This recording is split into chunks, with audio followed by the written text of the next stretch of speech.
Damos comienzo a un nuevo programa, Servidores de Dios. Quien te habla es Manuel Cornejo.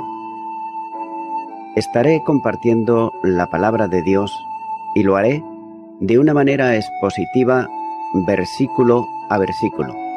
Y en esta ocasión será Filipenses capítulo 3 y versículo 4, donde sigue diciendo la palabra de Dios. Aunque yo tengo también de qué confiar en la carne, si alguno piensa que tiene de qué confiar en la carne, yo más. A continuación veremos desde los versículos 4 al 14 el ejemplo de Pablo. El apóstol no quiere que los que escuchan su carta piensen que él tiene en poco las ventajas religiosas carnales solamente porque no las posee, ya que los judaizantes ellos se enorgullecían de sus privilegios nacionales y por tanto despreciaban a Pablo, cuando éste tenía los mismos, pero con mayores condiciones personales. Adoptando un punto de vista judaizante, Pablo afirma que está en la misma o mejores condiciones que ellos para sentirse orgulloso, ya que la superioridad humana de Pablo sobre los engañadores judaizantes y los falsos maestros era por esta razón que él le dice: si alguno piensa que tiene de qué confiar en la carne, yo más. Es una expresión irónica de Pablo. No es que tenga razones para gloriarse, sino que piensa o cree tenerlas. Pablo utiliza el pronombre personal yo. ¿Por qué? Porque va a dar una relación de privilegios humanos que él tenía entre los judíos. Y entonces a continuación va a enumerar los privilegios que han sido suyos debido a su herencia judía. Sigue diciendo el versículo 5 de Filipenses capítulo 3, y dice Pablo: circuncidado al 8º día, del linaje de Israel, de la tribu de Benjamín, hebreo de hebreos, en cuanto a la ley, fariseos. Esta es la primera de las listas de elementos humanos que podría tener, entre comillas, la confianza de Pablo en este versículo 5. Dice aquí, circuncidado al 8º día. Así como la ley prescribe que para uno que nace judío, sus padres no eran paganos gentiles. Es decir, que Pablo era judío auténtico. Tanto su padre como su madre eran también judíos. También sigue diciendo del linaje de Israel, es decir, descendiente directo del original pueblo del pacto de Dios, de manera que sus padres no eran unos prosélitos. También dice de la tribu de Benjamín. Era una tribu sobresaliente, esta tribu de Benjamín. Era el único hijo de Jacob, que nació en Canaán. Su tribu dio el primer rey a Israel, que fue Saúl, y fue la única tribu que fue fiel a Judá cuando el reino se dividió. No todos los judíos del tiempo de Pablo sabían a qué tribu pertenecían, pero Pablo sí. También dice Pablo, hebreo de hebreos. Quiere decir, según la versión hispanoamericana, hebreos descendientes de hebreos.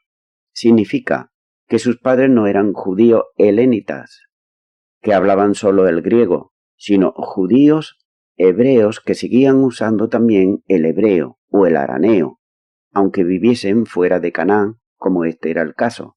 Ellos vivían en Tarso de Cilicia. Y esto nos dice mucho acerca del hogar de la niñez de Pablo. Si sus padres conservaban el idioma del pueblo hebreo, entonces conservaban también sus costumbres. Así que Pablo hablaba el arameo, pero era de la forma contemporánea del hebreo, y había sido instruido en las costumbres de su pueblo, desde una edad muy tierna. Hasta aquí Pablo ha mencionado privilegios que le vinieron por herencia, y ahora va a referirse a los que alcanzó mediante sus propios esfuerzos. Y dice, en cuanto a la ley, fariseo. Entre los judíos había dos sectas prominentes, de las cuales leemos mucho en el Nuevo Testamento. Por un lado los escribas y por otro los fariseos. Los escribas eran intérpretes oficiales de la ley. Su deber era aplicar la ley a la vida diaria para que el pueblo pudiera saber cómo vivir sin violar los mandamientos del Señor. En su interpretación de los 10 mandamientos, los escribas habían deducido 613 preceptos. Si el judío obedecía todos los 613 preceptos, podía estar seguro de que no estaba violando los 10 mandamientos. Podemos tomar, por ejemplo, la ley sobre el sábado. Según esta ley, no se debe de hacer obra alguna en el séptimo día, pero cabe hacerse una pregunta y es la siguiente: ¿qué constituye el trabajo u obra? Los escribas contestaron a esta pregunta dando instrucciones muy minuciosas. Por ejemplo, si uno estaba caminando en la calle, comenzaba a llover, debe de cambiar la ropa mojada lo antes posible, porque el peso del agua en la ropa empapada era una carga y no se debe de llevar una carga en el día del sábado. Podemos ya irnos dando cuenta de lo estrictos que eran estos escribas. Tampoco se debe escribir una carta en el sábado, porque el peso de la tinta en la punta de la pluma es una carga. Y estaba prohibido viajar más de 1 kilómetro en el sábado, ya que si se andaba más de 1 kilómetro era pecar. Y era prohibido también comer un huevo. Si el huevo había sido puesto en el sábado, a menos que la gallina estuviera destinada para la mesa, en cuyo caso se permitía comer el huevo. También era prohibido llevar dientes postizos en el día sábado. Podemos irnos imaginando la cantidad de leyes, la cantidad de cosas estrictas que se debían de guardar.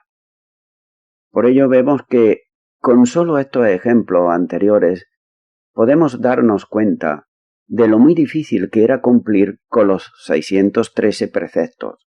La verdad es que la gran mayoría lo encontró prácticamente imposible. No había ser humano que pudiera cumplir con todo ello.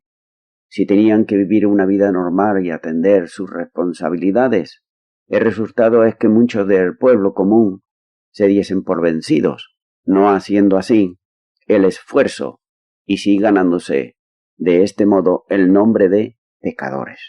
Esto era por un lado los escribas, pero surgió una secta llamada los fariseos, que se apartaron de la vida común con la intención de dedicarse a nada más que el cumplimiento minucioso de la ley, según la interpretación de los escribas. Su nombre fariseo significa apartados o separados. En toda la historia judía, los fariseos nunca llegaron a contar con más de 6.000 personas. En cualquier momento, constituía la flor y nata del judaísmo. Ahora bien, Pablo pertenecía a este grupo selecto, el más estricto de toda su religión, cosa que le daba orgullo y también satisfacción. Continúo ahora con Filipenses capítulo 3, versículo 6, donde sigue diciendo Pablo: en cuanto al celo, perseguidor de la iglesia; en cuanto a la justicia que es en la ley, irrepresible. El apóstol Pablo sigue enumerando lo que había él alcanzado mediante su propio esfuerzo, ya que dice: en cuanto al celo, perseguidor de la iglesia. Esto comprueba que su devoción a la fe de sus padres no era una fe fría y cómoda, sino que era una fe ardiente. Seguramente es con tristeza que Pablo recuerda sus persecuciones del verdadero pueblo de Dios, que era el pueblo de Jesucristo, cuando dice en 1 de Corintios, capítulo 15, versículo 9, porque yo soy el más pequeño de los apóstoles, que no soy digno de ser llamado apóstol, porque perseguí a la iglesia de Dios. En el día de hoy sigue habiendo hombres y mujeres que piensan que su religión es la única y la verdadera, y esta ya les da la licencia para menospreciar, para perseguir y hasta matar a los cristianos, es decir, a la verdadera iglesia de Dios. Sigue diciendo este versículo: en cuanto a la justicia, que es en la ley, irrepresible. Pablo cumplía todos los 613 preceptos de la ley. Nadie podía levantar el dedo para señalar algún punto en el que él pudiera haber fallado. Su cumplimiento era perfecto, ya que nadie podía acusarle de alguna infracción legal. Y ahora, en el versículo 7, el apóstol Pablo escribe de una experiencia que cambió totalmente su sistema de valores. Cuando dice en este versículo 7, pero cuantas cosas eran para mí ganancia, la he estimado como pérdida por amor de Cristo. Pablo, humanamente hablando, desde el punto de vista fariseo o de los judaizantes, podía tener profunda satisfacción de los logros del judaísmo. Todo aquello le hacía estimable ante los hombres y ante él mismo. Las palabras he estimado traduce el verbo griego que está en tiempo presente, tiempo que expresa una experiencia definida en el pasado con resultados permanentes. Señala un momento definido de la vida del apóstol Pablo, cuando vio que todo aquello en que él confiaba era absolutamente sin valor ante Dios. Y cuando renunció a todo por amor a Cristo, vemos que ¿qué momento fue ese en el cual él renunció a todo por amor a Cristo? Tuvo que pasar algo excepcional en su vida, y así fue. Seguramente fue cuando Pablo se encontró con Cristo el resucitado, cuando él iba de camino a Damasco.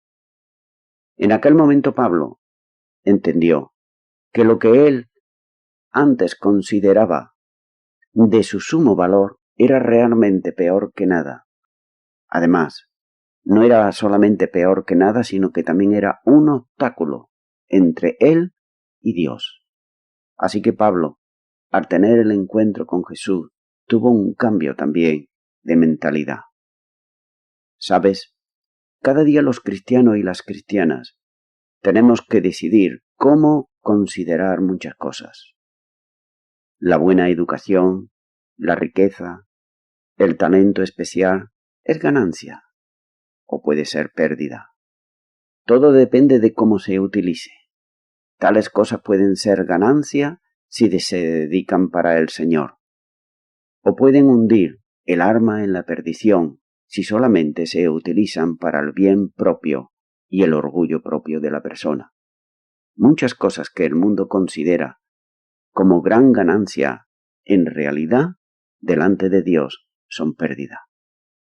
Mateo 16:26 dice, porque ¿qué aprovechará al hombre si ganare todo el mundo y perdiere su alma? Es ahí que el valor auténtico está en que el alma del hombre no se pierda, no en que tenga muchos bienes, sino en lo anteriormente dicho. Continúo ahora con el versículo 8 de Filipenses capítulo 3, donde sigue diciendo la palabra de Dios.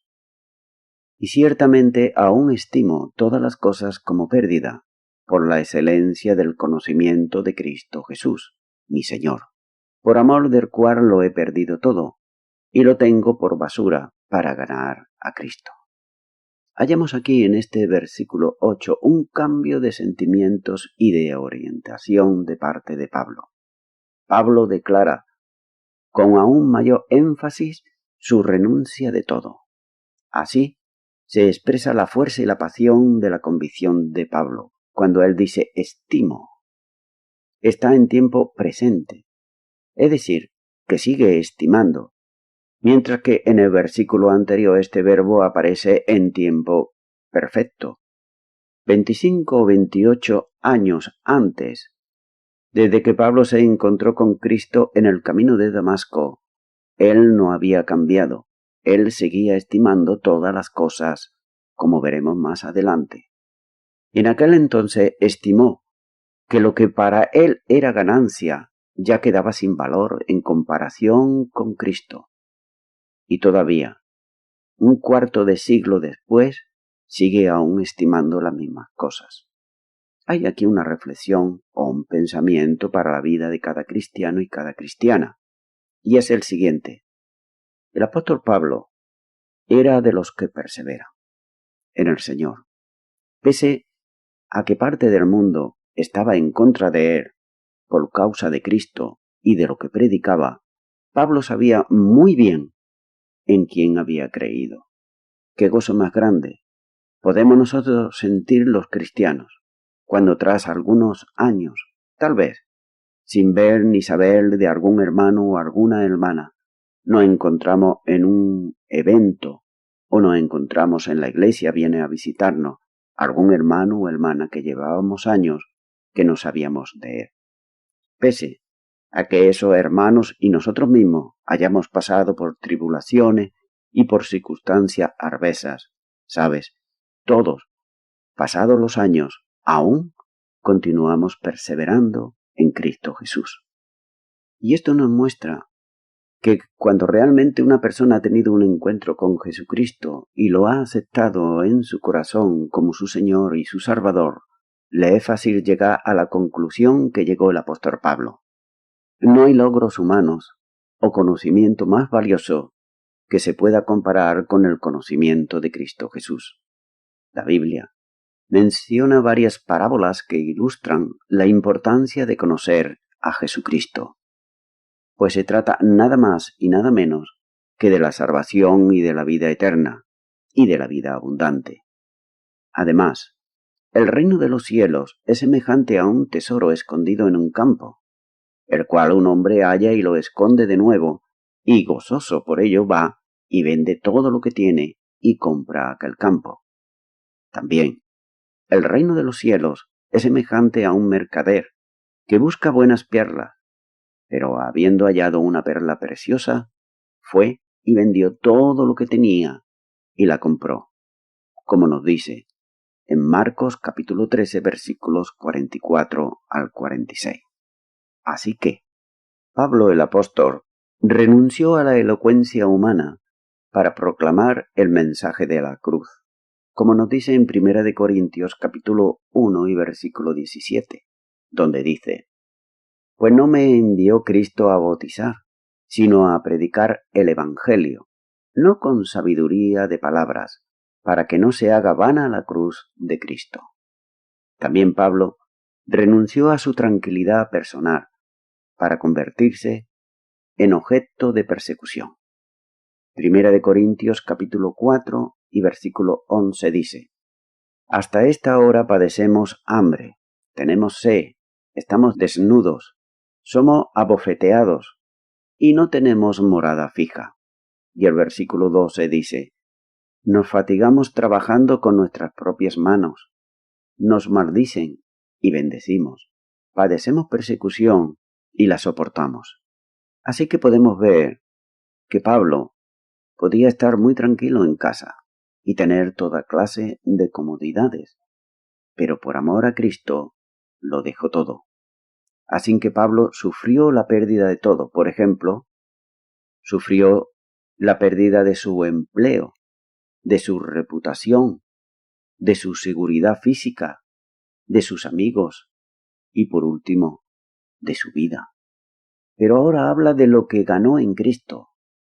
Jesús había dicho: De cierto digo que no hay ninguno que haya dejado casa o hermano o hermanas o padre o madre o mujer o hijos o tierra por causa de mí y del Evangelio, que no reciba 100 veces más ahora en este tiempo casas, hermanos, hermanas, madre, hijos, tierras, con persecuciones, y en el siglo venidero la vida eterna, como dice Marcos capítulo 10 versículos 29 y 30. Así que vemos que Pablo dice que lo perdió todo para ganar la excelencia del conocimiento de Cristo Jesús. El conocimiento que Pablo ganó no era meramente el conocimiento intelectual, sino más bien la experiencia. No es solamente el conocimiento acerca de Cristo, sino el conocimiento íntimo y la comunión con el Señor, que solo se gana a través de esa comunión directa con el Señor Jesucristo. ¿Sabes? Millones de personas en el día de hoy dicen tener una religión, y su religión se basa en conocimiento intelectual muchas veces, Y los que no llegan a esto, que no leen, que no estudian, que suelen ser la gran mayoría, se basan en la cultura y en las tradiciones. Pero ninguna religión tiene comunión íntima con Cristo Jesús, ya que persiguen a los seguidores de Cristo. Además, tampoco confiesan que Jesús es el Señor. Y todos sabemos que ninguna persona que no confiese que Jesús es el Señor no es de Cristo, ya que el que confiesa que Jesús es el Señor lo hace por el Espíritu Santo del Señor, que mora en sus vidas. También dice Pablo que y todo lo tengo por basura. La palabra es subbalón, que significa estiércol, lo que se arrojaba a los perros, a la escoria, los excrementos, la basura, etc. Se tira como inútil y aún repugnante el tacto, a la vista y también el olor. Así Pablo considera todos estos privilegios heredados de sus padres, de sus antepasados, y todos los logros humanos que él pudiera haber tenido, lo considera como esto, como basura, como estiércol, de mal ver, de mal oler, de no volverlo a decir más. Así que todos esos méritos él lo considera como algo que debe de ser desechado. Y sigue diciendo, para ganar a Cristo. Ganar a Cristo no significa aquí simplemente tener a Cristo, ya que todo creyente, sea hombre o sea mujer, lo tiene desde el momento en que recibe a Jesucristo como Señor y Salvador en su vida, sino más bien como apropiarse a Cristo, es decir, hacerse de todo con Él y ser hallado en Él, hablar y moverse como Él lo haría, ya que esto implica, de parte del creyente, una experiencia de plena comunión con Cristo Jesús. Voy concluyendo ya con esto. Hoy en día suele haber personas que le pasa, como le pasó al apóstol Pablo, que han tenido un encuentro con Cristo Jesús.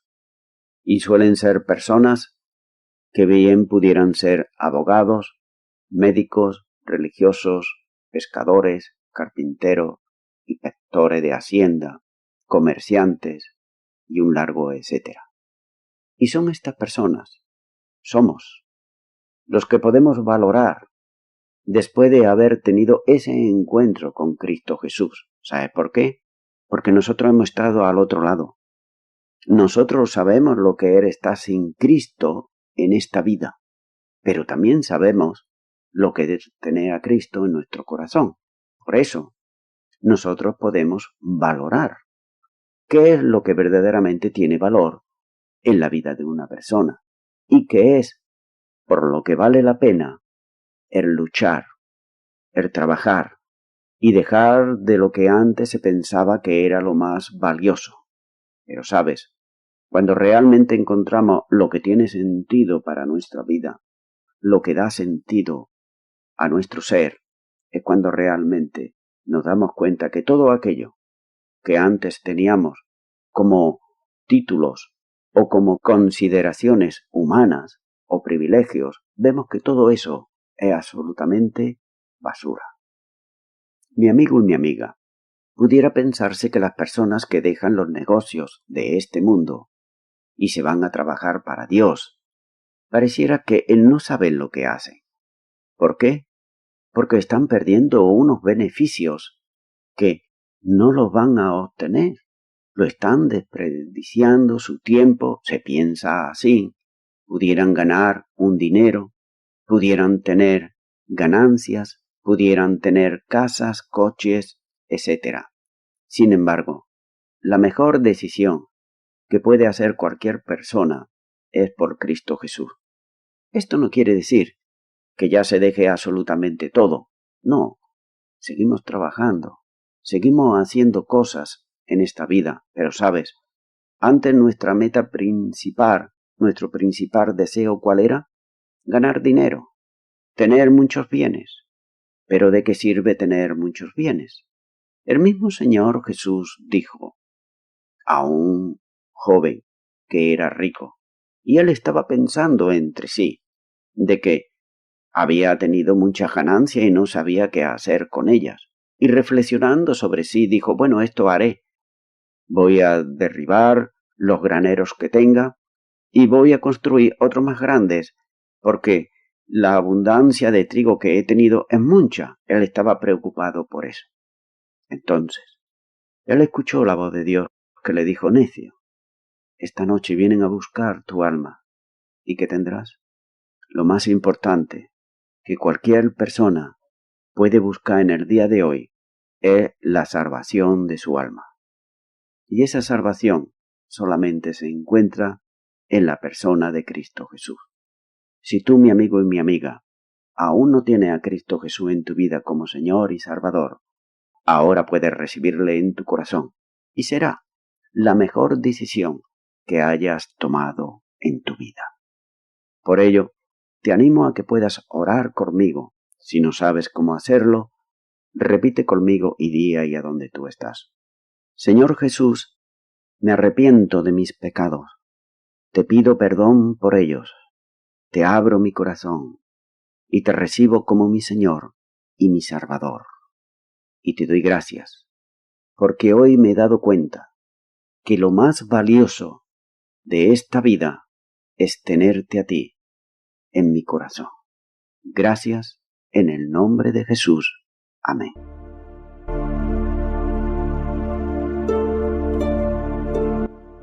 Amigo y amiga oyente, si tú has hecho esta oración de corazón, te recomiendo que comiences a orar a Dios, en primer lugar, en el nombre del Señor Jesucristo. Orar a Dios no es rezar, sino que es hablar con una persona. También te recomiendo que leas la palabra de Dios y lo hagas a diario. Comienza, por ejemplo, con el Nuevo Testamento. Y también, por último, te recomiendo que para que puedas crecer espiritualmente, te congregues en una iglesia cristiano-evangélica, donde se predique, se enseñe y se practique la sana doctrina y la palabra de Dios. Congrégate ahí y con el tiempo podrás crecer espiritualmente y también servir al Señor Jesucristo. Que Dios te bendiga. Y a toda la audiencia, nuevamente ya me estoy despidiendo de todos ustedes y será hasta el próximo programa. Que Dios os bendiga a todos.